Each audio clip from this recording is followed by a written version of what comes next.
اسلام سے نہ بھاگو، راہ خدا یہی ہے۔ اے سونے والوں جاگو، شمس الضحیٰ یہی اعوذ باللہ من الشیطان الرجیم، بسم اللہ الرحمن الرحیم۔ ناظرین کرام، السلام علیکم ورحمۃ اللہ وبرکاتہ۔ آج 4 جون ہے، GMT وقت کے مطابق شام 4:30 بجے ہیں، اور ہم پروگرام راہ ہدیٰ کے ساتھ آپ کی خدمت میں یہاں MT جرمنی کے اسٹوڈیو سے حاضر ہیں۔ ناظرین، جیسے کہ آپ جانتے ہیں، ہمارا یہ پروگرام ہمیشہ کی طرح لائیو اور انٹریکٹیو ہے، جس کا بنیادی مقصد یہی ہے کہ ہمارے ویور ہمارے ساتھ رابطہ قائم کریں۔ اس پروگرام کے دوران جو بھی آپ کے ذہن میں سوال ہو، جو بھی آپ حقیقت جاننا چاہیں بانی جماعت احمدیہ حضرت مسیح موعود علیہ السلام اور آپ کے عقائد کے بارے میں، یا ویسے بھی اگر کوئی اعتراض سنا ہے، یا اگر ہمارے غیر جماعت احباب ان کے دل میں کوئی اعتراض ہے بھی، تو وہ ہمارے ساتھ یہاں پہ بآسانی رابطہ کر کے اپنا سوال کر سکتے ہیں۔ تو ہم انشاءاللہ کوشش کریں گے کہ آپ کے سوالوں کے ہم جوابات دیں۔ خاکسار کے ساتھ آج کے اس پروگرام میں شامل گفتگو ہیں ہمارے ساتھ ہمارے علماء پینلسٹ مکرم و محترم محمد احمد راشد صاحب، اور اسی طرح سے مکرم و محترم رحمت اللہ بندی شاہ صاحب۔ السلام علیکم۔ وعلیکم السلام ورحمۃ اللہ۔ ناظرین، جیسا کہ آپ ہمارے پچھلے پروگرامز اس سیریز کے یا جرمنی سے آپ کی خدمت میں پیش کی جا رہی ہے، آپ دیکھتے آ رہے ہیں، ہمارے پروگرام کا موضوع جو قتل مرتد کا جو غلط عقیدہ ہے اس کی حقیقت کے بارے میں ہم یہاں بات کر رہے ہیں کہ وہ کس طرح سے بے بنیاد ہے، قرآن مجید اور سنت نبوی صلی اللہ علیہ وسلم کے بالکل برخلاف، اور اسلامی تعلیم میں جو رحمت اور مغفرت اور بخشش پر مبنی ہے، جس میں دین اور دین کا اختیار کرنا سب صرف انسان خدا تعالیٰ کا معاملہ سمجھا جاتا ہے، اور کسی انسان کو کوئی حق ہی نہیں ہے کسی طرح سے وہ بیچ میں کوئی روک بنے قبول کرنے میں یا چھوڑنے میں۔ تو ہم نے اس سیریز میں بڑی تفصیل سے اس بارے میں بات چیت کی، گفتگو کی، مختلف پہلو سے ہم نے کوشش کی کہ ہمارے ناظرین کے سامنے ہم رکھیں کہ قرآن مجید اور رسول کریم صلی اللہ علیہ وسلم، اسی طرح سے علماء بھی وہ بھی اس طرح کی رائے رکھتے آ رہے ہیں۔ امت میں ایسے ہمارے بزرگ گزرے ہیں جو اس نظریے کو رد کرتے ہیں، قتل مرتد کے نظریہ کو۔ تو آج کی ہماری اس گفتگو کو آغاز کرتے ساتھ ہی تو یہ بہتر ہے کہ ہم قرآن مجید کے حوالے سے 1-2 باتیں کر لیں۔ تو رحمت اللہ صاحب خاکسار آپ سے درخواست کرے گا، جو ہم بار بار پہلے کہتے بھی آئے ہیں، بیچ میں دوسرے مخالف دلائل پر بھی ہم بات کرتے آ رہے ہیں، تو بعض اوقات ایک بات پھر بیک گراؤنڈ میں چلی جاتی ہے، اس کو پھر اثر نو بھی بتانا ضروری ہوتا ہے۔ تو آپ برائے کرم ہمیں اگر قرآن مجید میں سے 1-2 مثالیں ہمارے ویورز کے سامنے آپ رکھ دیں کہ جن سے یہ ثابت ہوتا ہو کہ قرآن مجید تو کسی طرح سے بھی ایسے ایک عقیدے کو سپورٹ نہیں کرتا۔ جزاکم اللہ۔ بسم اللہ الرحمن الرحیم۔ جہاں تک اس بات کا تعلق ہے کہ کیا صرف ارتداد کی بنیاد پر کہ کوئی شخص اپنے مذہب نئے جس کو اس نے قبول کیا ہے اس کو چھوڑ دے، واپس اپنے پرانے مذہب پہ چلا جائے، تو اس بنیاد پر اس کو قتل کیا جائے یا نہیں؟ ہم نے کچھ آیات پیش کی تھی، مثال کے طور پر کہ لا اکراہ فی الدین، کے دین میں کوئی جبر ہے ہی نہیں۔ یہ جگہ خدا تعالیٰ فرماتا ہے کہ دین کا قبول کرنا ہدایت کھل جانے کے بعد آپ پہ اللہ نے حضور صلی اللہ علیہ وسلم کی یہ صفت حضور کو جو بیان کیا ہے کہ لست علیہم بمسیطر، تو ان پر دروغہ نہیں ہے، تو یہ آیات ہم پیش کر چکے ہیں۔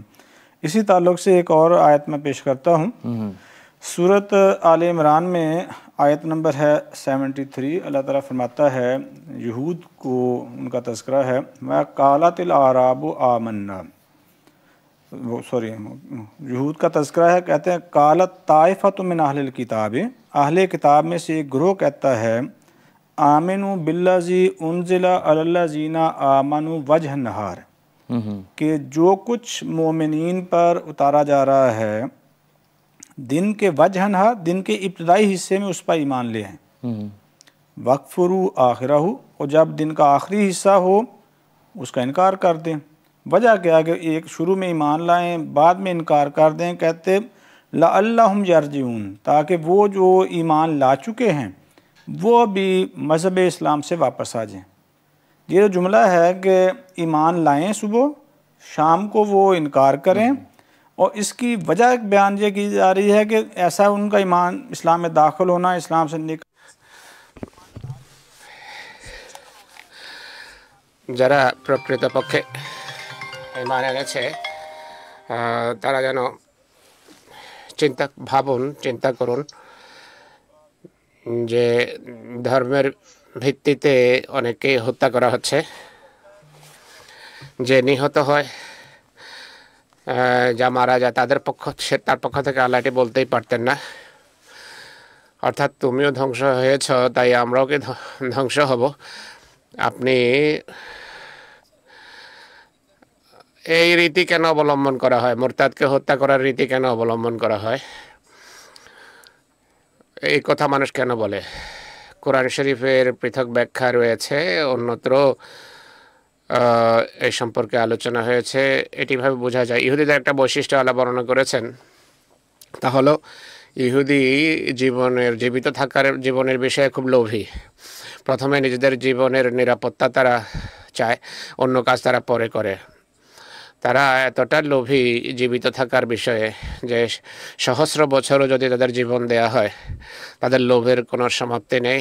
সূরা বাকারা ৯৭ নম্বর আয়াতে আল্লাহ তাআলা বলেন, ওয়ালা তাজিদান্নাহুম আহরাসান নাসি আলা হায়া, মানুষের মাঝে জীবনের জন্য যারা সবচেয়ে বেশি লোভ রাখে তারা হলো ইহুদি জাতি।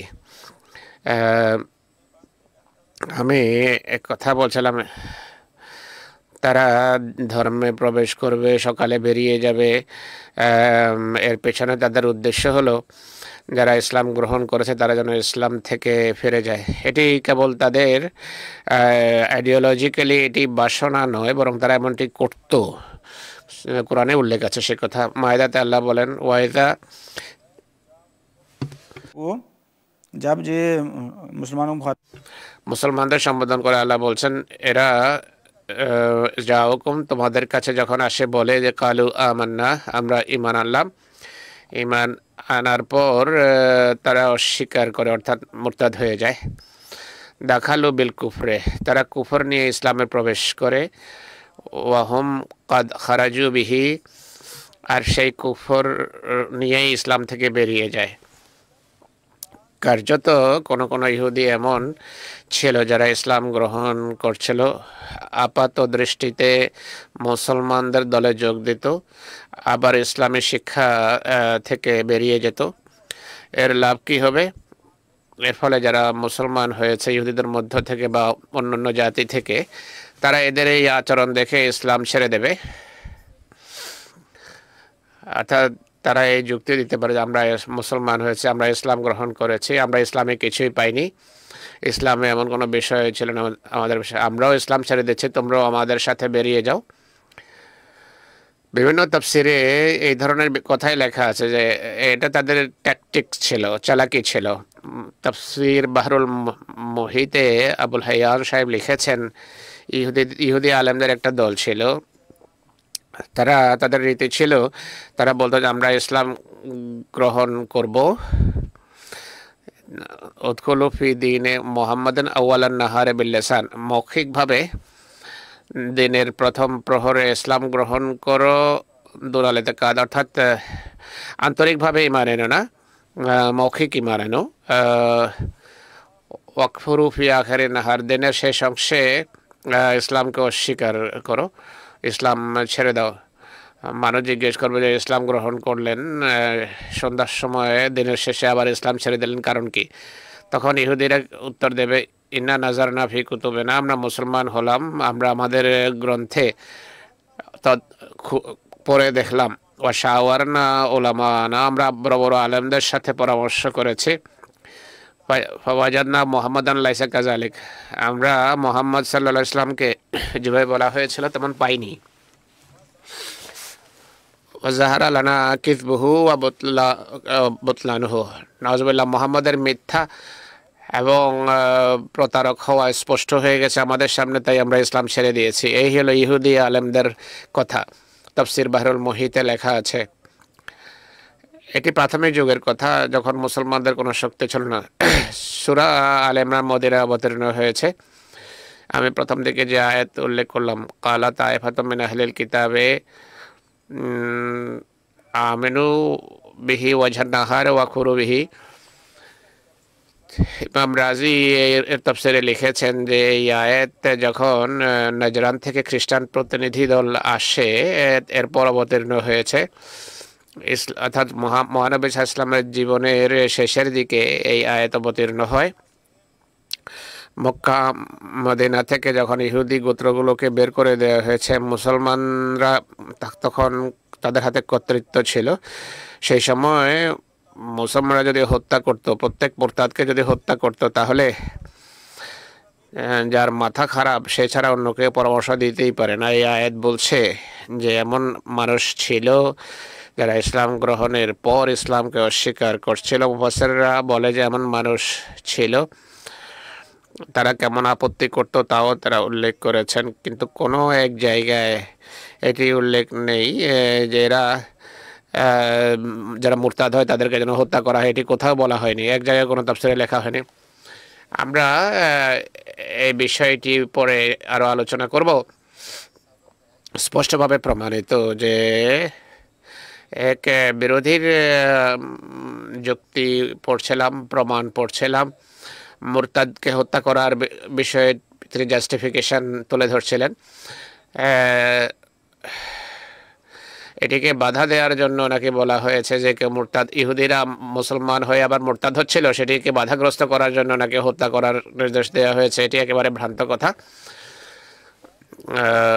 মুনাফিকরা আজও একই রীতি অবলম্বন করে। আজকের যুগে পাশ্চাত্যে আমরা বসে আছি, এখানে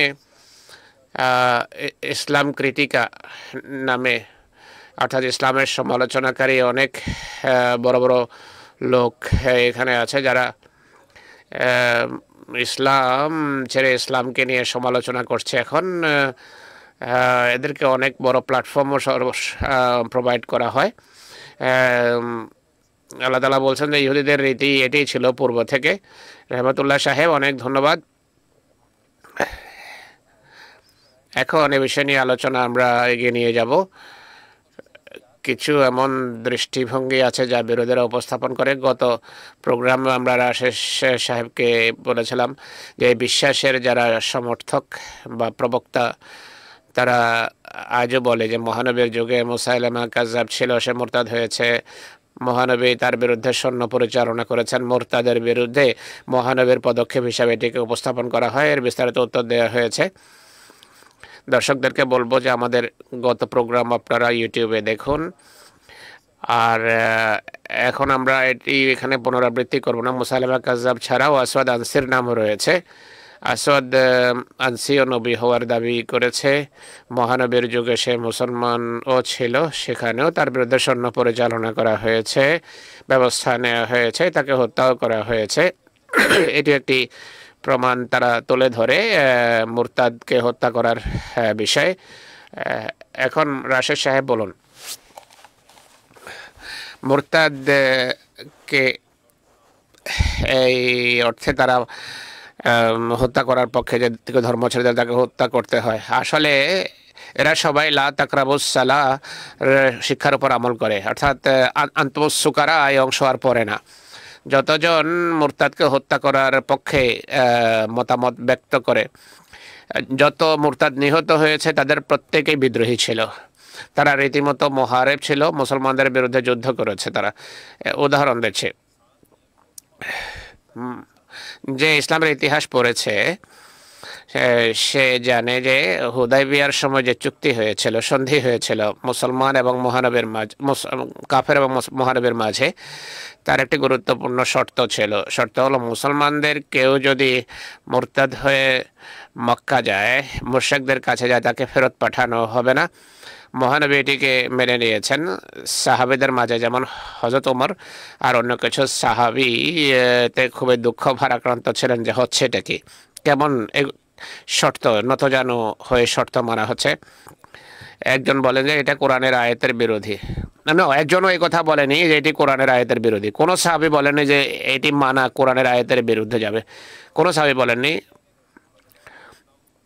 তারা কি বলবে যে মহানবী নাউজুবিল্লাহ কোরআনের আয়াতের বিরুদ্ধে কোনো চুক্তি করেছেন, কোনো সন্ধি করেছেন, যে ইতিহাস সামান্যতম ইতিহাসের জ্ঞান রাখে সে এমন কথা বলবে না? আরেকটি কথা বলছি, হুদাইবিয়ার সন্ধি যখন হয় 10 বছর শান্তি ছিল। হুজুর সাল্লাল্লাহু সেই যুগে বিভিন্ন বাদশাকে পত্র লিখেছেন, হেরাকেলের কাছে পত্র লিখেছেন, হেরাক্লিয়াসের কাছে। আবু সুফিয়ান হেরাক্লিয়াসের দরবারে যায়। হেরাক্লিয়াস প্রশ্ন করে মহানবীর প্রত্যুত্তরে মহানবীর বিরুদ্ধে কোনো বাজে কথা বলার কারো সুযোগ হয়নি। আবু সুফিয়ান বলে, প্রশ্ন ছিল এটি বলে যে মোহাম্মদ কি কখনো কোনো চুক্তি ভঙ্গ করেছে? হেরাক্লিয়াস প্রশ্ন করে, মোহাম্মদ কি কখনো চুক্তি ভঙ্গ করেছে? আবু সুফিয়ান বলে যে সম্প্রতি একটা চুক্তি হয়েছে, দেখি কি করে, পূর্বে তো কখনো চুক্তি ভঙ্গ করেনি। তিনি বলেন এতটুকু আমি করার সুযোগ পেয়েছি। এরপর সে আরেকটি প্রশ্ন করে, প্রশ্ন হলো মোহাম্মদের ধর্ম গ্রহণের পর কেউ কি মুরতাদ হয়েছে? আবু সুফিয়ানের কাছে যে সুযোগ সন্ধানী ছিল মোহাম্মদ রাসূলের বিরুদ্ধে কোনো কথা বলার সুযোগ, আবু সুফিয়ানের কাছে সুযোগ ছিল। সে কথা বলেছে যে কেউ মুরতাদ হয়নি।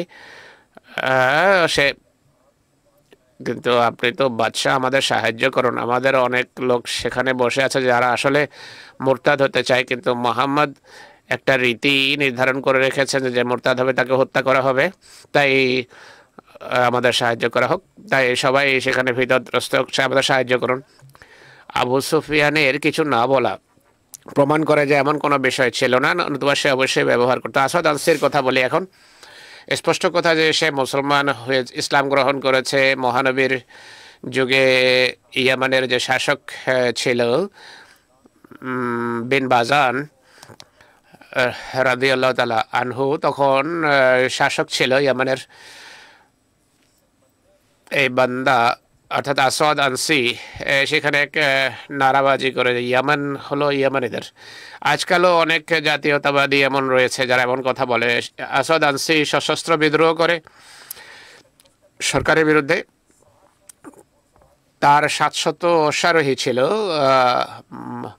সে বিদ্রোহ করেছে মহানবীর রাজত্বের বিরুদ্ধে।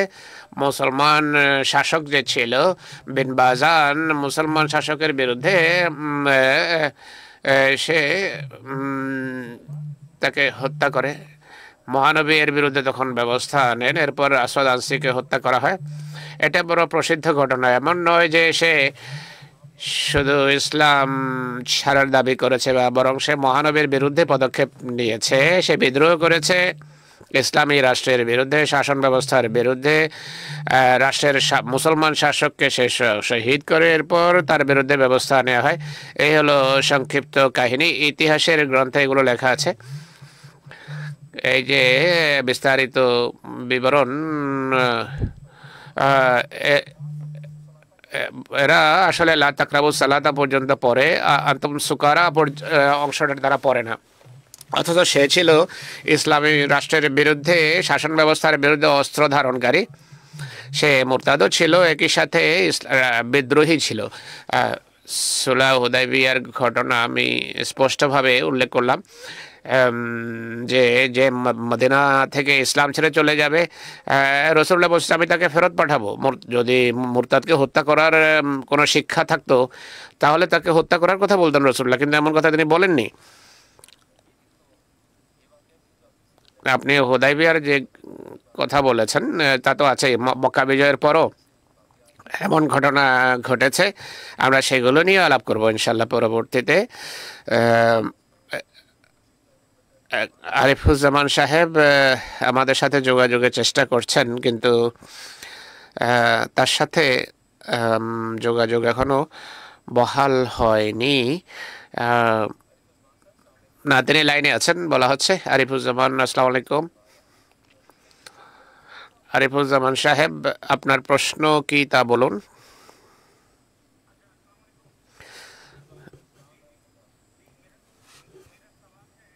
প্রশ্ন হলো মহানবী সাল্লাল্লাহু আলাইহি ওয়াসাল্লামের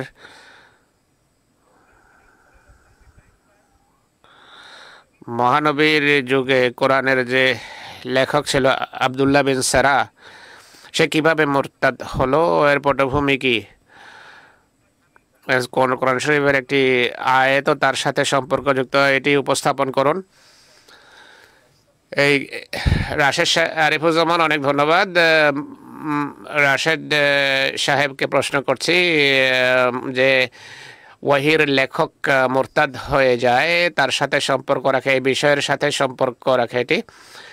রাশেদ সাহেব, আপনাকে অনুরোধ, আপনার কাছে আসবো, কিন্তু এর পূর্বে রহমতুল্লাহ সাহেবের কাছে আরেকটি বিষয় সম্পর্কে আমি প্রশ্ন করছি।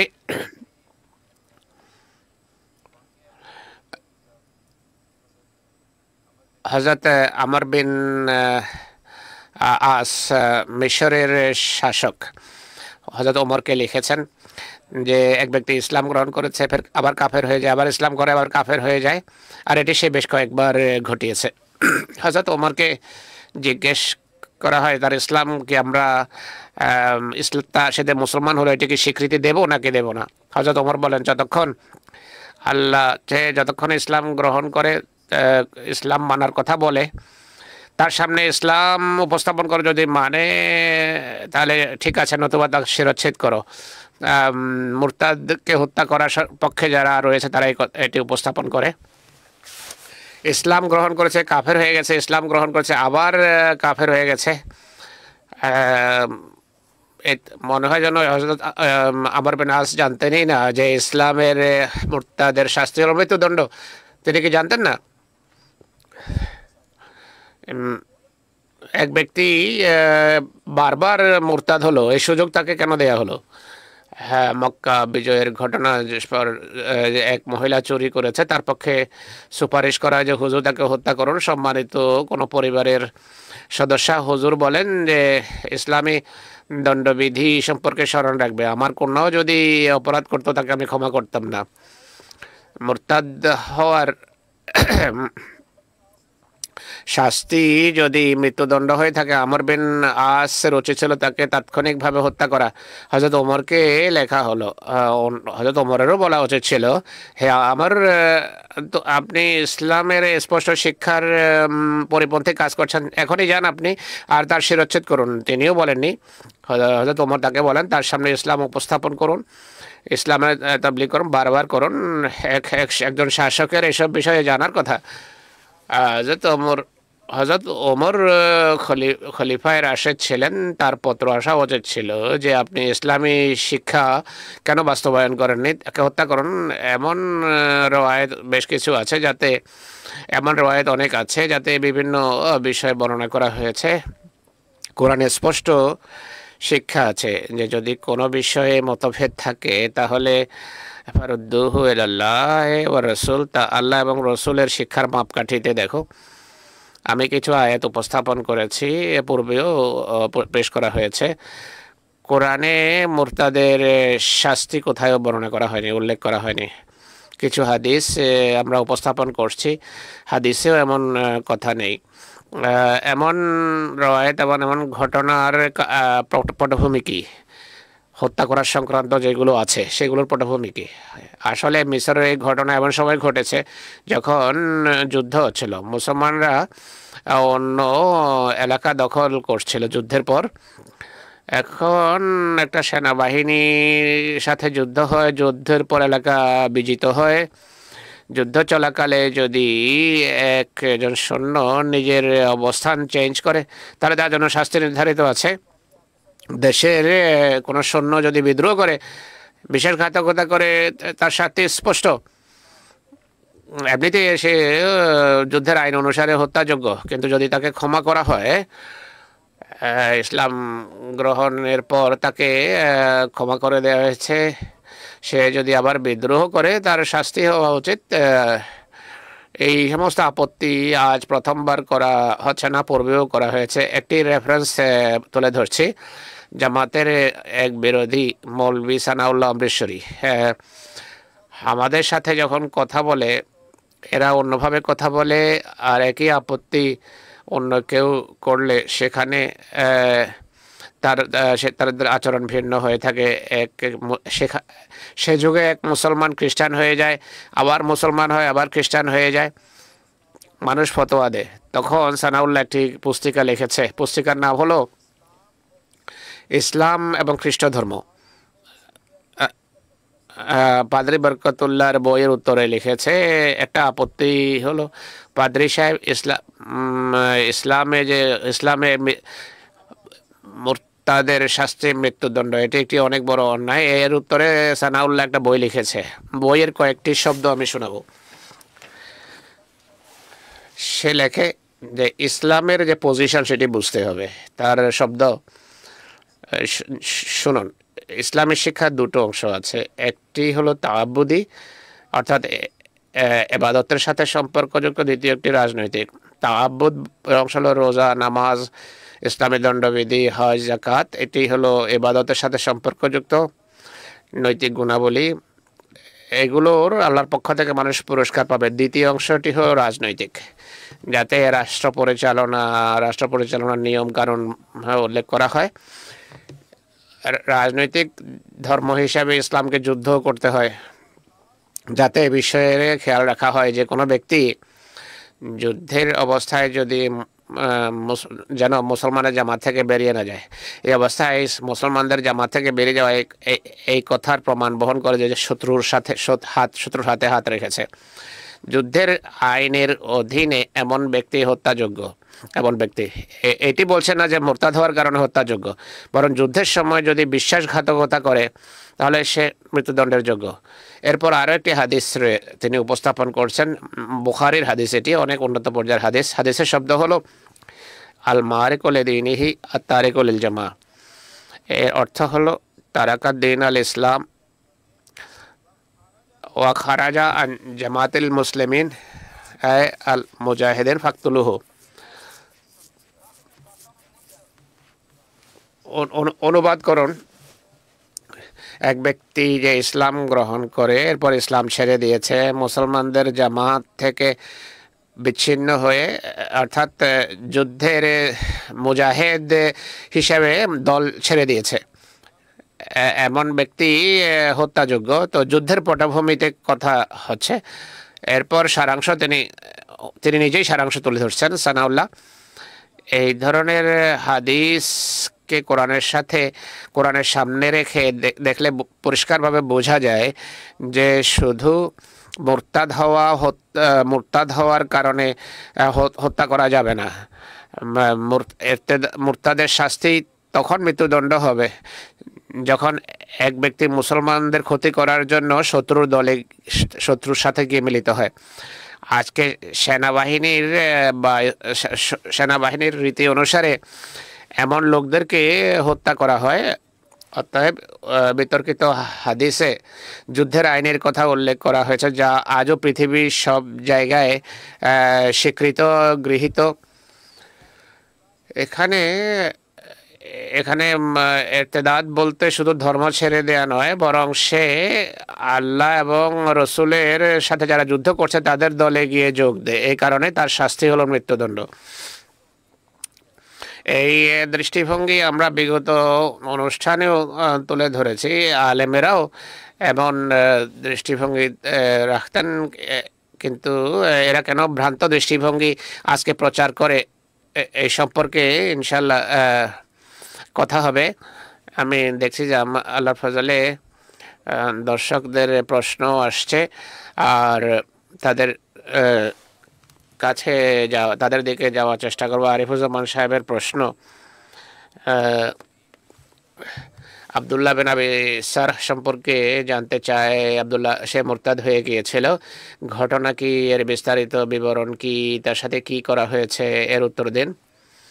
আসল কথা হলো আব্দুল্লাহ বিন আবি সারহ মহানবী সাল্লাল্লাহু আলাইহি ওয়াসাল্লামের ওয়াহির লিপিকার ছিলেন, লিখতেন তিনি ওয়াহি। একদিন মহানবী সাল্লাল্লাহু আলাইহি ওয়াসাল্লামের প্রতি সূরা মুমিনুনের আয়াত অবতীর্ণ হচ্ছিল। যখন 14 নম্বর আয়াতে পৌঁছেন, আমাদের কোরআনের আয়াত অনুসারে বিসমিল্লাহ সহ 15 নম্বর আয়াতে যখন পৌঁছেন ওয়াহি অবতীর্ণ হয়। সেই আয়াতে আল্লাহ তাআলা মানুষকে সৃষ্টির যে বৈজ্ঞানিক তথ্য তুলে ধরেছেন। আল্লাহ তাআলা বলছেন যে আমরা শুক্রাণু থেকে জমাট রক্ত বানিয়েছি। জমাট রক্তকে মাংসপিণ্ডে পড়েছে, মাংসপিণ্ডকে পিণ্ডে আমরা হাড় সৃষ্টি করেছি। তো এই সমস্ত স্তর অতিক্রম করে মানুষ হয়। মহানবী সাল্লাল্লাহু আলাইহি সাল্লাম এর প্রতি যেই ওহী অবতীর্ণ হয়, এই আয়াতের শেষ অংশ হলো ফাতাবারাকাল্লাহু আহসানুল খালিকিন। কতই বরকতময় সেই আল্লাহ, সেই সত্তা যিনি সর্বশ্রেষ্ঠ স্রষ্টা। এই ওয়াহির প্রভাবে, ওয়াহির ধারাবাহিকতায় যার প্রতি ওয়াহি অবতীর্ণ হয়, তার পাশে যদি কোনো লোক বসে থাকে বা জামাত বসে থাকে, তাদের উপর একটা প্রভাব পড়ে। যখন এই আয়াতগুলো অবতীর্ণ হচ্ছিল, আব্দুল্লাহ বিন আবি সারহের মুখ থেকেও ফাতাবারাকাল্লাহু আহসানুল খালিকিন আয়াত বের হয়। মহানবী তখন তাকে বলেন যে এই আয়াত লিখে নাও। সে বলে যে না না, আমার প্রতি এটি বেরিয়েছে। মহানবী বলেন যে না, আমার প্রতি হয়েছে। সে বলে যে না, আমার মুখ থেকে বেরিয়েছে।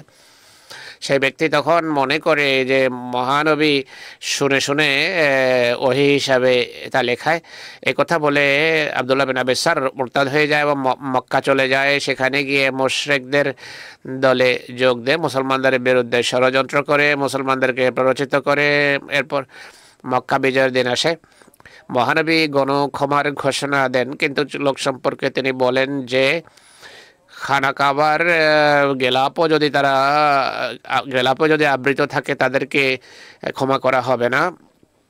কিন্তু হযরত ওসমানের তিনি কাজিন ছিলেন। হযরত ওসমান রাদিয়াল্লাহু তাআলা আনহু মহানবীর কাছে এসে বলেন যে হে আল্লাহর রাসূল, আমি তাকে আশ্রয় দিয়েছি, আপনি তাকে ক্ষমা করুন। হুজুর নীরব ছিলেন। হযরত ওসমান রাদিয়াল্লাহু আনহুর অনুরোধে তিনি তাকে ক্ষমা করে দেন। ক্ষমার পর মধ্যবর্তী যে সময় কেটেছে, হুজুর নীরব ছিলেন। তিনি সাহাবীদেরকে এরপর বলেন যে তাকে হত্যা কেন করলে না? আমি নীরব ছিলাম। সাহাবীরা বলেন যে আপনি ইশারা করতেন, চোখের ইশারায় বলতেন। তিনি বলেন যে আল্লাহর নবী চোখের ইশারায়ও বিশ্বাসঘাতকতা করে না। তো মৌলবীদের কথা কোরআনের আয়াত পরিপন্থী। হযরত ওসমান রাদিয়াল্লাহু তাআলা আনহু নাউজুবিল্লাহ কোরআনের আয়াতের বিরুদ্ধে গিয়ে তাকে আশ্রয় দিয়েছেন, নাউজুবিল্লাহ।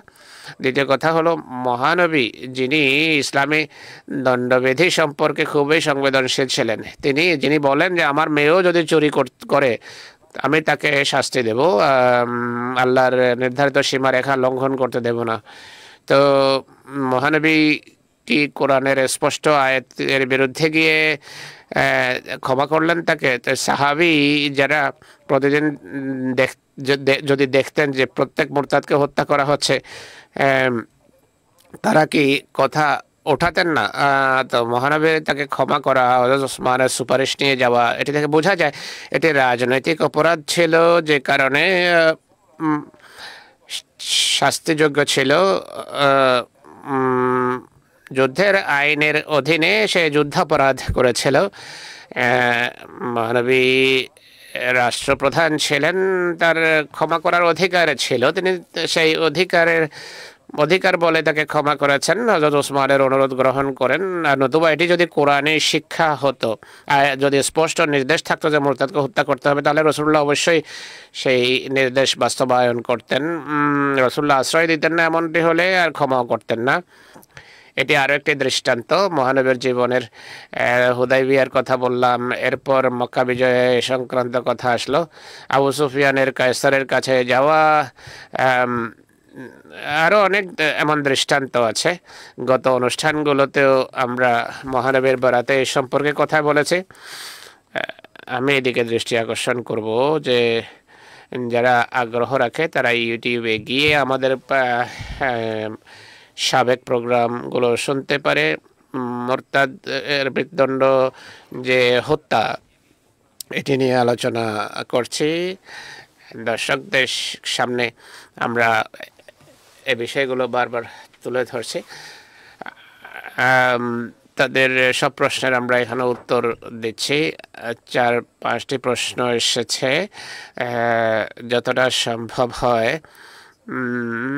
আমরা উত্তর দেব, সব প্রশ্নের উত্তর দেওয়া সম্ভব হবে না। প্যানেলিস্ট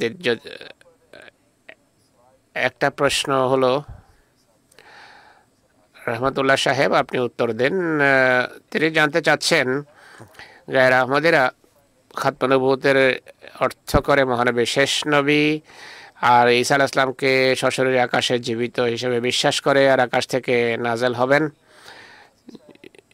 শেষ নবী মহান মোহাম্মদ সাল্লাল্লাহু আলাইহি ওয়াসাল্লাম ঈসা আসলে নবী হবেন। এর সমাধান তারা যা তুলে ধরে তা হলো তিনি যখন নাজেল হবেন ঈসা ইসলাম নবী থাকবেন না, তাই মহানবী শেষ নবী থাকলেন। তাদের এই যে যুক্তি, এই যে অজুহাত, এই যে ব্যাখ্যা, আমাদের খণ্ডন কি? এমন লোককে কি উত্তর দেব আমরা? আসল কথা হলো কোনো মানুষকে নবী বানানো বা তার কাছ থেকে নবুয়ত ছিনে নেয়া, এটি কোনো মানুষের কাজ নয়। নবুয়ত খোদা তাআলা দেন, আর তার উপর মৃত্যু পর্যন্ত তাকে প্রতিষ্ঠিত রাখেন। আল্লাহর নির্বাচনে কোনো ভুল বা ত্রুটি থাকে না। আল্লাহ তাআলা হযরত ঈসাকে নবী বানিয়েছেন, নবী নিযুক্ত করেছেন। বরং ঈসার শব্দে শুনুন, কোরআনে উল্লেখ আছে, জাআলানি নবিয়ান, আল্লাহ তাআলা আমাকে নবী বানিয়েছেন আইনামা কুনতু, আমি যেখানে থাকি না কেন। সেই আয়াতের শেষ শব্দ হলো মা দুমতু হাইয়া, আমি যতদিন জীবিত থাকবো ততদিন যে সমস্ত পজিশন আল্লাহ দিয়েছেন সেগুলো নিয়েই থাকবো। আল্লাহ নবী বানিয়েছেন। অন্য কেউ কীভাবে ঈসার নবুয়ত ছিনতে পারে? অতীত এক্স নবী নয়, এক্স প্রেসিডেন্টের মতো এক্স নবী হয় না কেউ, বা সাবেক নবী, অতীতের নবী এমন শব্দ ব্যবহার হয় না। জামাতে আহমদিয়ার বিরোধিতা এরা এমন কথা বলছে, অথচ এই কথা সম্পূর্ণভাবে ভ্রান্ত, সত্যের লেশ মাত্র নেই এতে। আজকে যত মুসলমান দল আছে তারা বিশ্বাস করে যে ঈসা যখন আসবেন আল্লাহর নবী হবেন। আমি বলি, মুসলিম শরীফে মহানবী হাসান বলেছেন যে আমার উম্মতের সংশোধনের জন্য শেষ যুগে একজন মামুর আসবেন, নবী আসবেন, তার নাম হবে মাসিহ ঈসা ইবনে মারিয়াম। সেখানে আল্লাহ রসুল তাকে 4 বার আল্লাহর নবী বলেছেন। আল্লাহর রসুল যাকে আল্লাহর নবী বলেন, তার নবুয়ত অন্যরা কিভাবে ছিনতে পারে? এদের কোনো অধিকারই নেই। মহানবী এই ভবিষ্যৎবাণী করেছেন যে লাইসা বাইনি ওয়া বাইনাহু নাবিয়্যুন ফাইন্নাহু নাজিলুন, আমার এবং ঈসার যিনি নাজেল হবেন উম্মতে মুহাম্মদিয়ায়, আমাদের দুইয়ের মাঝে কোনো নবী নেই। এই স্পষ্ট হাদিসগুলো সবাই মানে। আহলে হাদিসের একটা ফিরকা আছে, তাদের মসিহ মওউদের জীবদ্দশায় এ ব্যক্তি বিরোধী ছিল জামাতের। হুজাজুল কেরামা সিদ্দিক হাসান খান সাহেব লিখেছেন, ইমাম জালালউদ্দিন সৈয়দের উক্তি তিনি উদ্ধৃত করেছেন। উক্তি হলো, যে ব্যক্তি বলে যে মহানবীর পর ঈসা নাজেল হবেন কিন্তু নবুয়ত তার ছেড়ে নেওয়া হবে, এমন বিশ্বাস যে রাখে সে কাফের। যে মনে করে যে ঈসা আসার যুগে তার কাছ থেকে নবুয়তের পথ ছেড়ে নেওয়া হবে, এমন ব্যক্তি কাফের। তো আহমদ রেজা খান বেরেলভি ফাতাওয়া রেজভিয়াতে কেউ তাকে জিজ্ঞেস করেছে যে ঈসা যখন আসবেন তিনি কি নবুয়ত ছাড়া আসবেন? তিনি বলছেন না, তিনি নবী হবেন। আপনি যে রেফারেন্স বলছেন এগুলো খুবই ইম্পর্ট্যান্ট। যারা এই বিশ্বাস রাখে তারা জানেই না যে তাদের বুজুর্গেরা এমন সব কথা বলে গেছেন। আহলে হাদিসের কথাও বললাম, নওয়াব সিদ্দিক হাসান খান সাহেবকে তারা মানে। তিনি বলছেন যে বিশ্বাস রাখে যে ঈসার নবুয়ত ছেড়ে নেওয়া হবে, তারা কাফের, তারাই এই কথা বলে। যারা বেরেলভি, তাদের সবচেয়ে সম্মানিত ব্যক্তি হলো আহমদ রেজা বেরেলভি। আহমদ রেজা বেরেলভি বলছেন তিনি যখন আসবেন তিনি নবী হবেন। তৃতীয় বিশ্বাস দেওবন্দীদের, মুফতি শফির বই পড়ুন না, তাফহিমুল কোরআন, তার বিভিন্ন তাফসির পড়ুন। তাদের বিশ্বাস এটি, তিনি এসে উলুল আজম নবী হবেন। কোনো নির্ভরযোগ্য আলেম বলে না যে ঈসা আসলে নবী হবেন না। আজকের যে নতুন আলেমদের প্রজন্ম আসছে তারা বলে যে তিনি নবুয়ত পূর্বেই লাভ করেছেন, নতুন নবী হবেন না। অতীতের নতুন নবী হবে না, অতীতের নবী আসতে পারে, এখন তারা এই কথা বলে। তো তার মানে এক ধরনের নবুয়ত আসার বিষয়ে তারাও বিশ্বাস রাখে, সব ধরনের নবুয়ত বন্ধ এটা তারাও বলে না। ঈসা নবিউল্লাহ আসবেন উম্মতে মুহাম্মদিয়া সংশোধনের জন্য। পূর্বের ঈসা যদি জীবিত থাকেন তিনি আসবেন, যদি তিনি মারা গিয়ে থাকেন তাহলে ভবিষ্যৎবাণী আছে যে এক নবী আসবেন, যেখান থেকে আসুক না কেন। যদি উম্মতে মুহাম্মদিয়ার প্রয়োজন থাকে তাহলে এখান থেকে কেন নবী হবে না? আর প্রয়োজন না থাকলে বাইরের কারো আসার দরকার কি? আমরা অনেক কথা আছে যা এই সম্পর্কে আমরা বলতে পারি আর সবসময় বলেও থাকি, কিন্তু আমার উচিত দর্শকদের প্রশ্ন নেয়া। কোরআন শরীফে লেখা আছে রসুল আনেরা বনি ইসরাইল, ঈসা আলাইহিস সালাম বনি ইসরায়েলের রসুল। তিনি যদি বনি ইসরায়েলের ভেতর আসেন, তাহলে তিনি যদি মুসলমানদের মাঝে আসেন তাহলে এই আয়াত কোথায় যাবে? অনেক ধন্যবাদ আপনাকে। বিভিন্ন দৃষ্টিকোণ থেকে আলোচনা হয়েছে, সন্তোষজনক আলোচনা হয়েছে। মোহাম্মদ রাশেদ সাহেবকে বলবো আদিল বাসেম সাহেবের প্রশ্নের উত্তর দিন। হল্যান্ডের অধিবাসী, তিনি বলছেন এটি বিষয় থেকে কিছুটা বিচ্যুত প্রশ্ন। ইনি বলছেন যে বারানে আহমদিয়ায় হুজুর লিখেছেন যে মাহাদি সম্পর্কে মসিহ মউদ আলাইহিস সালাম লিখেছেন, প্রতিশ্রুত মাহাদি সংক্রান্ত যে হাদিসগুলো আছে সেইগুলো বিতর্কিত এবং সেগুলো সঠিক নয়। শ্রোতার মাথায় প্রশ্ন আসে যে মাহাদি সংক্রান্ত হাদিসগুলো দুর্বল, বিতর্কিত, তাহলে মাহাদি আসার আর অর্থ কী হলো? ইনি হয়তো জানতে চাচ্ছেন এই বিষয়ে। দেখার বিষয় হলো মসিহ মউদকে প্রশ্ন কি করা হয়েছে সেখানে। মসিহ মউদকে সেখানে প্রশ্নকারী প্রশ্ন করেছেন। প্রশ্নটা হলো, আমি তা পড়ে শোনাচ্ছি। হুজুর বলছেন, প্রশ্নকারী বলছেন যে প্রতিশ্রুত মাহাদি সংক্রান্ত যে কিছু হাদিস আছে তাতে বলা হয়েছে উলদে ফাতেমা, ফাতেমার বংশ হবেন, এটি লেখা আছে মাহাদি সম্পর্কে। কোনো জায়গায় আছে মিনিত্রাতি, আমার বংশ থেকে হবে, বা কোথায় আছে আহলে বাইত থেকে হবে। আর এটিও আছে যে তার নাম আমার নামের মতো হবে, তার পিতার নাম আমার পিতার নামের মতো হবে।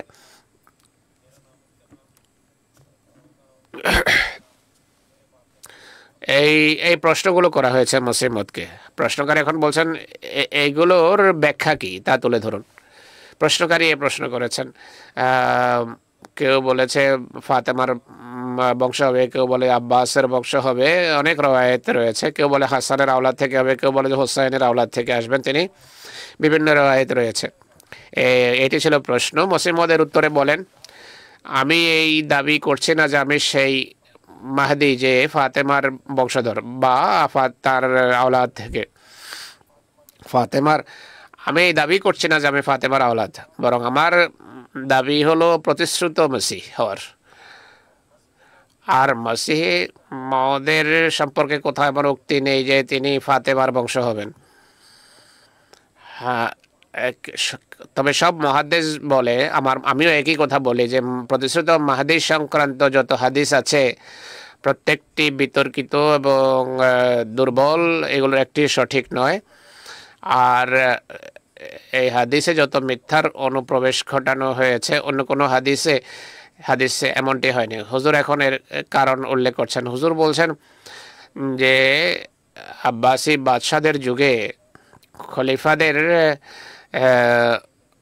মাহদি, প্রতিষ্ঠিত মাহদি হওয়ার খুবই বাসনা ছিল।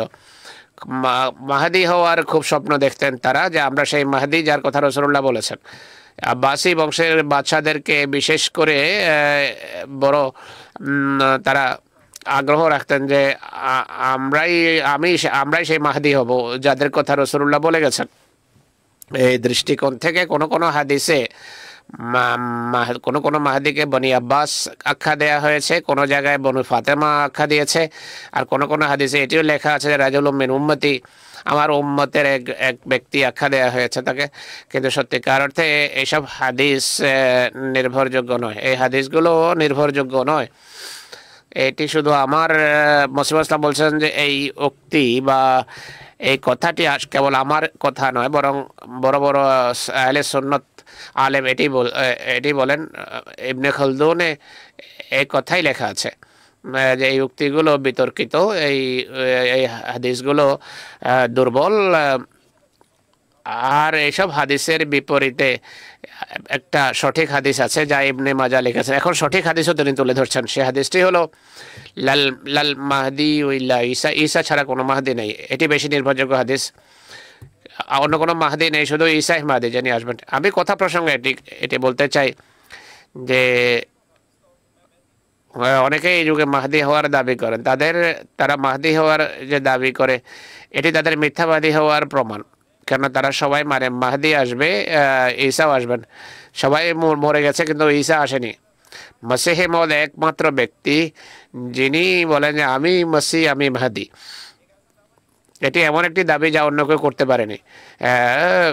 তিনি বলছেন আমি তো প্রতিষ্ঠিত মসিহ হওয়ার দাবি করি। আর মাহদির অর্থই হলো হেদায়েত প্রাপ্ত। আল্লাহ তাআলার পক্ষ থেকে সরাসরি তিনি হেদায়েত প্রাপ্ত।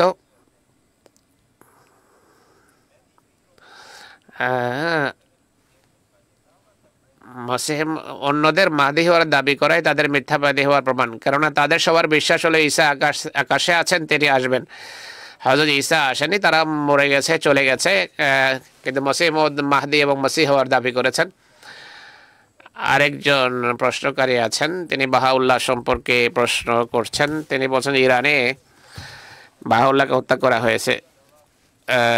সে কি তাকে নবুয়তের দাবি করার কারণে মারা হয়েছে নাকি অন্য কারণ ছিল? এই কথাটি সঠিক না। বাহাউল্লাহকে হত্যা করা হয়েছে এই কথা সঠিক না। আমাদের দর্শক হয়তো বুঝেননি বিষয়টা। এক ব্যক্তি নাম ছিল আলী মোহাম্মদ, সে বাব হওয়ার দাবি করেছে। বাব শিয়া একটা পরিভাষা। এর অর্থ হলো শিয়াদের দৃষ্টিতে মাহদি আসবেন যেই দরজার পথে, যে দরজা হয়ে মাহদি পর্যন্ত আমরা যেতে পারবো, সে বাব হলো আলী মোহাম্মদের বাব। 1844 সনে তিনি বাব হওয়ার দাবি করেন। তিনি যখন দাবি করেন তার বিরোধিতা হয়। পরবর্তীতে ইসলামী শরীয়তকে তিনি রহিত আখ্যা দিয়েছেন যে ইসলামী শরীয়তের কোনো প্রয়োজন নেই। এর বিপরীতে একটা নতুন শরীয়ত গড়া আরম্ভ করেন, এটার নাম রেখেছেন বায়ান, আল বায়ান। এটি এমন এক রচনা ছিল যা লোকদের উপর চাপানো হয়। একবার তাকে সরকার গ্রেপ্তার করে, তওবা করে সে। কিন্তু আল বায়ানের নির্দেশ হলো যে আপনাদের কথা মানবে না তাকে হত্যা করুন, শুধু তাকেই প্রাণে রক্ষা করা হোক, কেবল তার প্রাণ রক্ষা পাবে যে বাপকে মানবে। আলী মোহাম্মদ বাবকে এরপর মারা যায়। তার 2 শিষ্য ছিল যারা কার্যত সৎ ভাই ছিল। একজনের নাম ছিল সুবে আজল, দ্বিতীয় জন হলো মির্জা হোসাইন। সে বাহাউল্লাহ হিসেবে প্রসিদ্ধি লাভ করে। তারা সৎ ভাই। তাদের মাঝে ঝগড়া বিবাদও হয়। বাব সাহেব কোরআনকে রহিত করে একটা বই লিখেছিলেন, কিন্তু বই শেষ করতে পারেননি। বইয়ের শুভ আজল আরেকটা বই লিখেছে, সেটার নাম রাখা হয়েছে মোস্তাইকাস, কিন্তু বই শেষ করতে পারেনি। এরপর 2 ভাইয়ের মাঝে বিরোধিতা হয়। আসে বাহাউল্লাহ উভয় কিতাবকে রহিত আখ্যা দেয়। বাহাউল্লাহ এসে বলে যে আল বায়ান, যেটি আলী মোহাম্মদ আব লিখছেন, সেটিও মনসুখ। শুভে আজল যে বই লিখছিল সেটিও রহিত। তিনি আর একটা বই লিখেছেন, সেটির নাম হলো আল আকদাস। ফিলিস্তিনের আক্কাতে তার মৃত্যু হয় 1892 সনে। তাকে কেউ হত্যা করা হয়নি, তিনি জীবিত ছিলেন। আরেকটি গুরুত্বপূর্ণ কথা স্মরণ রাখতে হবে, বাহাউল্লাহ নবী হওয়ার দাবি করেন। বাহাউল্লাহ ইলাহ আবার খোদা হওয়ার দাবি করেছে। সে বলে যে আমি নিজেই খোদা। পূর্বে নবী আসতো, এখন খোদা স্বয়ং এসে গেছেন। কোরআন শরীফে নবুয়তের শাস্তির কথা উল্লেখ করা আছে সূরা আল হাক্কায়, যে মিথ্যা ওহী এবং এলহামের দাবিকারককে আল্লাহ তাআলা পাকড়াও করেন। আলী মোহাম্মদ বাব দাবি করেছে, সে বলে যে আমি লিখছি আমার প্রতি আল্লাহ তাআলা বলেন যে মাবুদ হওয়ার দাবি করে, এটি এমন বাজে একটা দাবি, খোদা হওয়ার দাবি, এটিকে বেশি সিরিয়াসলি নেওয়ার কোনো প্রয়োজনই নেই।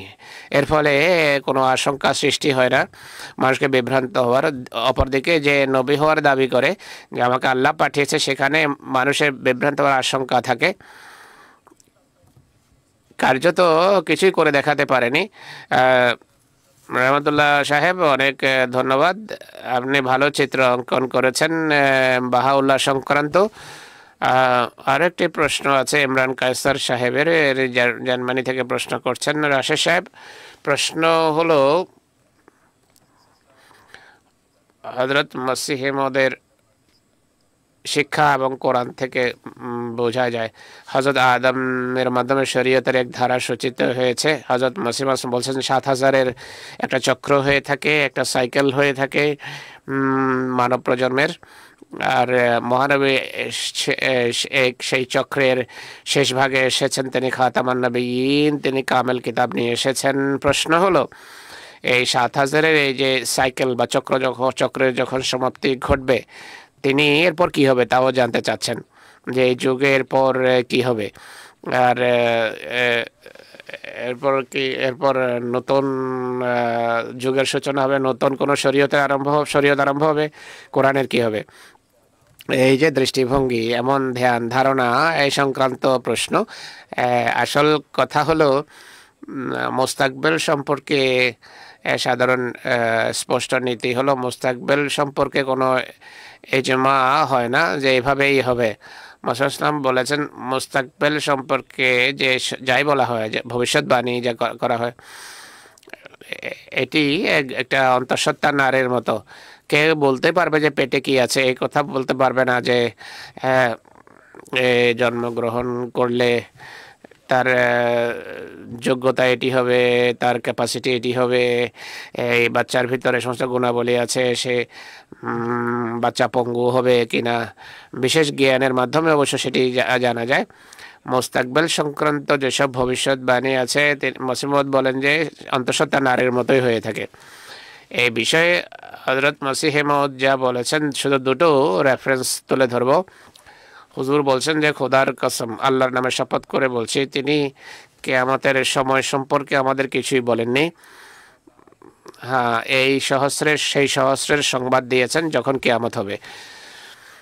আর তিনি কিছু অবস্থার জ্ঞান দান করেছেন, কিছু অবস্থা সম্পর্কে আল্লাহ আমাদেরকে জ্ঞান দান করেননি। যেই সম্পর্কে জ্ঞান দান করেননি তা নিয়ে তর্ক করা অর্থহীন। তাই আমরা কিয়ামতের জ্ঞান রাখি না, আর আকাশের কোনো ফেরেশতাও কিয়ামত কখন হবে তা জানে না। কিয়ামতের প্রকৃত বাস্তবতা কি তা আমরা জানি না। হ্যাঁ, আমরা এটি জানি যে এটি এক মহান বিপ্লব হবে এবং শাস্তি পুরস্কারের দিবস হবে। এর বিস্তারিত বিবরণ কি তা আল্লাহ জানেন, যিনি সূচনা এবং সমাপ্তির প্রকৃত অর্থ কি তা জানেন। আবার বলছেন যে এটিও স্মরণ রাখা উচিত, কিয়ামত কয়েক ধরনের হয়ে থাকে। হতে পারে যে ৭,০০০ বছর পর হয়তো কোনো ছোট কিয়ামত হবে। কিয়ামতের কুবরা হলো সবকিছু ধ্বংস করে দেয়া, কিন্তু এখানে হয়তো কিয়ামতুল সুগরা, ছোট কোনো কিয়ামত হবে। অর্থাৎ পৃথিবীর একটা বিরাট পরিবর্তনের দিকে হয়তো ইশারা, এটি বড় কিয়ামত নয়, বড় কিয়ামত হবে না, এটি মসিহ মাউদ বলছেন। এই কথাই আমরা মানুষকে বলি। এই সংক্রান্ত বিস্তারিত এই সম্পর্কে বিস্তারিত বিষয় কি তা আল্লাহ জানেন, বা আল্লাহর নবী আল্লাহর পক্ষ থেকে জ্ঞান লাভ করে বলতে পারেন। গায়র আহমদীরা ফজল সময় নষ্ট করেছে যে এরপর হয় তাহলে কি হবে, এটি হলে এটি হবে। আমরা এসব বিতর্কে যেতে চাই না, আল্লাহ সে বিষয়ে ভালো জানেন। মসিহ ইসলামের বিভিন্ন ভবিষ্যৎবাণীর কথা হচ্ছে। মবরুর আহমদ সাহেব জার্মানি থেকে প্রশ্ন করেছেন। এই প্রশ্ন আগামী সিরিজের জন্য বিষয়বস্তু হিসাবে আমরা নিতে পারি। এইটি মসিহ মাউদের ভবিষ্যৎবাণী সংক্রান্ত প্রশ্ন। যখনই কোনো নবী প্রেরিত হন, বিরোধীরা কোনো না কোনো দোষ ত্রুটি তার খুঁজে বের করে আর তাকে ছোট বা মিথ্যাবাদী প্রমাণের অপচেষ্টায় তারা এমনটি করে। হযরত মসিহ মউদের মোহাম্মদী বেগম সংক্রান্ত যে ভবিষ্যৎবাণী সেটি নিয়ে আলাপ করব, কিন্তু এখন সেই বিস্তারিত আলোচনার সময় নেই। প্রশ্নকারী বলছেন যে তার বন্ধু বিরোধীদের দ্বারা প্রভাবিত হয়েছে, আর তার প্রশ্ন এটি যে এই ভবিষ্যৎবাণী যেন পূর্ণ হয়নি। আপনারাই এখন সিদ্ধান্ত নিন যে এই প্রশ্নের কি উত্তর দেবেন 3 মিনিটে। প্রথম কথা হলো মসিহে মউদ আলাইহিসসালাতু ওয়াসসালামের পদমর্যাদা কি তা দেখতে হবে। মির্জা সাহেব কি দাবি করেছেন সেটি আমাদেরকে ভাবতে হবে। হযরত মির্জা সাহেব কি আল্লাহর প্রত্যাদিষ্ট এবং প্রেরিত হওয়ার দাবি করেছেন, নাকি তিনি ডাক্তার হওয়ার দাবি করেছেন, নাকি তিনি ইঞ্জিনিয়ার হওয়ার দাবি করেছেন? মির্জা সাহেব দাবি করেছেন তিনি আল্লাহর পক্ষ থেকে প্রত্যাদিষ্ট হিসেবে এসেছেন। তার সত্যতা যাচাইয়ের জন্য নবীদের মাপকাঠিতে তাকে দেখতে হবে। যদি তিনি এই দাবি করতেন যে তিনি বিজ্ঞানী, তাহলে বৈজ্ঞানিকদের কথা অনুসারে যাচাইয়ের চেষ্টা করতাম। মির্জা সাহেব যদি বলতেন যে আমি বিশেষজ্ঞ, তাহলে সেই মাপকাঠিতে দেখতাম। মির্জা সাহেব বলেন আমি আল্লাহর নবী, আল্লাহর পক্ষ থেকে প্রেরিত উম্মতি নবী। নবীদের মাপকাঠি বা ক্রাইটেরিয়া কি তা আমাদেরকে দেখতে হবে। ভবিষ্যৎবাণী 2+2=4 মতো যদি হয়, কোনো কিছু যদি অস্পষ্ট থাকে, তাহলে মির্জা সাহেবের ভবিষ্যৎবাণী এমনই হওয়া উচিত ছিল। কিন্তু ভবিষ্যৎবাণীর কিছু অংশ যদি গোপন থাকে, কিছু অংশ যদি স্পষ্ট হয়, তো সেইভাবেই হওয়া উচিত। মোহাম্মদী বেগম সংক্রান্ত ভবিষ্যৎবাণী মসিহে মউদ ভবিষ্যৎবাণী আহমদ বেগ নামে লিখেছেন, আর এর কারণ এটি উল্লেখ করেছেন যে আহমদ বেগের পরিবার মসিহ মউদের আত্মীয় ছিল। তারা ইসলাম ছেড়ে দিয়েছে, মহানবীর বিরুদ্ধে আপত্তি করা আরম্ভ করে, অপলাপ করে। হযরত রসুলুল্লাহ সম্পর্কে বলে যে রসুল্লাহ যে জাইনাবকে বিয়ে করেছেন এটি বোনকে বিয়ে করার মতো বিষয়। যখন এই ধরনের কথাবার্তা বলছিল মসিহ মউদ তখনও মাহদি হওয়ার দাবি করেননি। এটি 1885-86 কথা। হযরত মসিহ মউদ তখন ইসলামের পাহলোয়ান হিসাবে বলেন আপনি যে আপত্তি করছেন সেগুলোর এটি একটি। আপনার যদি সন্দেহ থাকে যে মহানবীর ভবিষ্যৎবাণী ভুল ছিল, তার শিক্ষা ভ্রান্ত ছিল, তাহলে আমি আজকে রাসূলুল্লাহর প্রতিনিধি হিসাবে বলছি যে আল্লাহ তাআলা আমাকে আমার দোয়া কবুল করার প্রতিশ্রুতি দিয়েছেন, দোয়া কবুলিয়তের নিদর্শনে আমাকে ধন্য করেছেন। সেই মাপকাঠিতে আপনি যাচাই করে দেখুন। এই ভবিষ্যৎবাণীর প্রেক্ষাপটে ছিল যে ভবিষ্যতে এটি নিয়ে কথা বলবো। এখন শুধু এদিকে দৃষ্টি আকর্ষণ করতে চাই যে ভবিষ্যৎবাণী কিভাবে পূর্ণ হয়, নবুয়তের মাপকাঠিতে পূর্ণ হবে। বন্ধু একটু চিন্তা করুন, কোরআন বলে যে মহানবী সাল্লাল্লাহু আলাইহি ওয়াসাল্লাম সম্পর্কে দেখুন, ইয়াজিদুনাহুম মাকতুবান ইনদাহুম ফিত তাওরাত ওয়াল ইনজিল। মহানবী সাল্লাল্লাহু আলাইহি ওয়াসাল্লামের কথা আপনারা লিখিত দেখবেন তাওরাতে এবং ইনজিলে। সূরা সাফে পরিষ্কারভাবে এটিও বলা হয়েছে যে ঈসা আলাইহিস সালাম ভবিষ্যৎবাণী করেছিলেন যে আমার পর এক নবী আসবেন, ইসমুহু আহমদ, যার নাম আহমদ হবে। কোরআনের চেয়ে সবচেয়ে বেশি সত্য গ্রন্থ আর নেই। ঈসার ভবিষ্যৎবাণী হলো আগমনকারীর নাম হবে আহমদ। কোরআন বলছে যে বাইবেলে তার নাম লেখা আছে, ইনজিলেও লেখা আছে, তওরাতেও লেখা আছে। যদি এইভাবে আক্ষরিকভাবে লেখা আমরা পাই তাহলে সঠিক। যদি বিতর্ক আসবে যে আমরা যদি বলে দ্বিতীয় বিবরণ এটি লেখা আছে, অমুক গ্রন্থে এটি লেখা আছে, মুহাম্মদ রাসূলুল্লাহর গুণাবলীর ক্ষেত্রে এগুলো প্রযোজ্য, তো বোঝা গেল ভবিষ্যৎবাণীতে সবসময় একটা দিক থাকে যা গোপন থাকে, প্রকাশিত হয় না, প্রকাশ্য ভাষায়, স্পষ্ট ভাষায় তা থাকে না, তা কিছুটা গোপন থাকে। মির্জা সাহেবকেও এই দৃষ্টিকোণ থেকে দেখতে হবে আপনাদেরকে। শেষ কথা বলছি, মহানবী বলেছেন যে এমন কোন নবী অতিবাহিত হননি যিনি দাজ্জাল সম্পর্কে সতর্ক করেননি। সব নবীর তালিকা থাকতে হবে আমাদের সামনে। 1,24,000 নবীর তালিকা নিয়ে আসেন না। যাই হোক, সময় শেষ। আমি আমার বন্ধুকে এটি বলতে চাই যে আপনার অনলাইন মসিউল ইসলামের বইগুলো পড়ুন, সার্চ ইঞ্জিন রয়েছে। আহমদ বেগ লেখুন, মসিউল ইসলামের নিজের ভাষায় দেখতে পাবেন, যেখানে মসিউল ইসলাম সব কিছু নিয়ে আলোচনা করেছেন। মসিমদের জীবনের যখন ইমাম মাহদি এবং মসিহ হওয়ার দাবি করেছেন তার পূর্বের জীবনকে দেখুন। এরপর 20-22 বছর এই ধারা অব্যাহত ছিল। সাহাবিরা ও মসিমদের কাছে ব্যাখ্যা চেয়ে থাকবেন, যাই বলা হয়েছে তা ইনশাল্লাহ আপনার সামনে স্পষ্ট হয়ে যাবে। আল্লাহ তাআলার কৃপায় সে ভবিষ্যৎবাণী পূর্ণ হয়েছে, ভবিষ্যৎবাণী আক্ষরিক অর্থে পূর্ণতা লাভ করেছে। ভবিষ্যৎবাণীর বিভিন্ন শ্রেণী এবং ধরন হয়ে থাকে, পূর্বের নবীদের ক্ষেত্রেও এটি আমরা দেখতে পাই। দর্শক, প্রোগ্রামের সমাপ্তি এখানে ঘটছে। আমি প্যানেলিস্টের প্রতি কৃতজ্ঞ। আগামী সিরিজ ইনশাআল্লাহ কাদিয়ান থেকে প্রচার করা হবে, এ ধারা অব্যাহত থাকবে। দোয়া স্মরণ রাখবেন। আসসালামু আলাইকুম ওয়া রাহমাতুল্লাহি ওয়া বারাকাতুহু।